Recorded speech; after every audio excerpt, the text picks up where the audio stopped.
Aren't you raising more questions by giving rise to these conspiracy theories? No, I'm answering questions.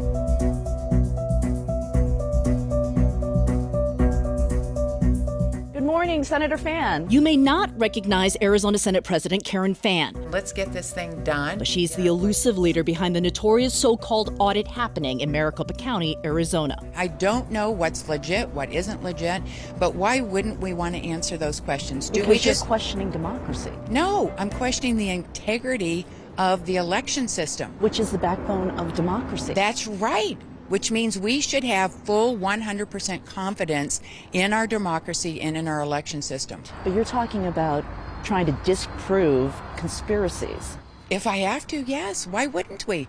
If somebody says something is out there, I would love to be able to say, that's not true, guys. Aren't you raising more questions by giving rise to these conspiracy theories? No, I'm answering questions. After declining a dozen requests from CNN to talk, we finally caught up with her in the Senate parking lot. Despite 2 previous audits in Maricopa County that found no widespread fraud, Fan says this third review is needed. Over the last month, we've seen this little-known subcontractor the Republican-led Senate hired, Cyber Ninjas, use UV lights, hunting for non-existent watermarks on ballots, and high-tech cameras looking for foreign fibers and photocopied ballots. Here's why, says Fan. Okay, so let me ask you a question. Are you 100% confident that every vote that came in Arizona or any other state, can you say emphatically 100% that no dead people voted, that ballots weren't filled out by other people, that the chain of custody from the minute people voted their ballots, that the chain of custody was accurate and on target the entire time? Can you tell me that?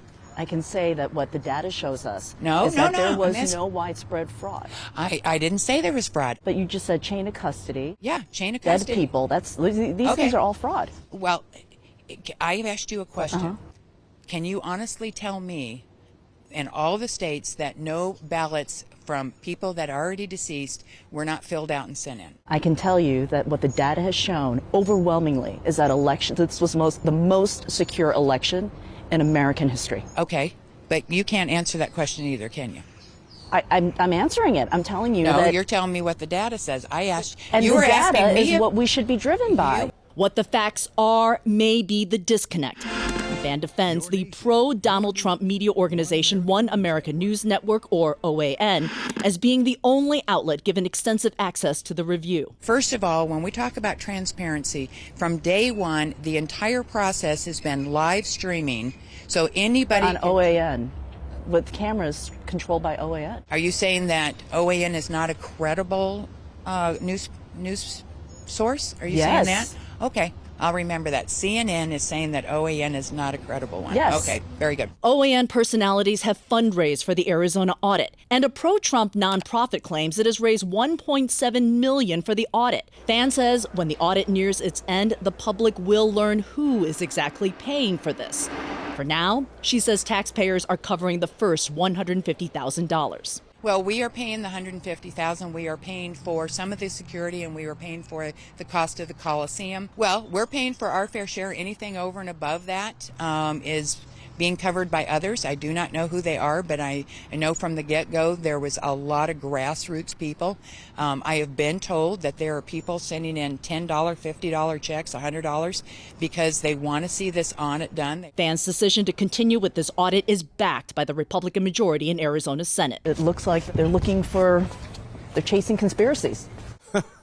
Or debunking conspiracies. That's another thing. And So you don't look at that. See, everybody wants to twist that word around.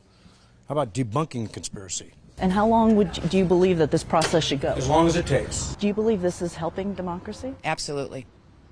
Absolutely. Will you do this every election?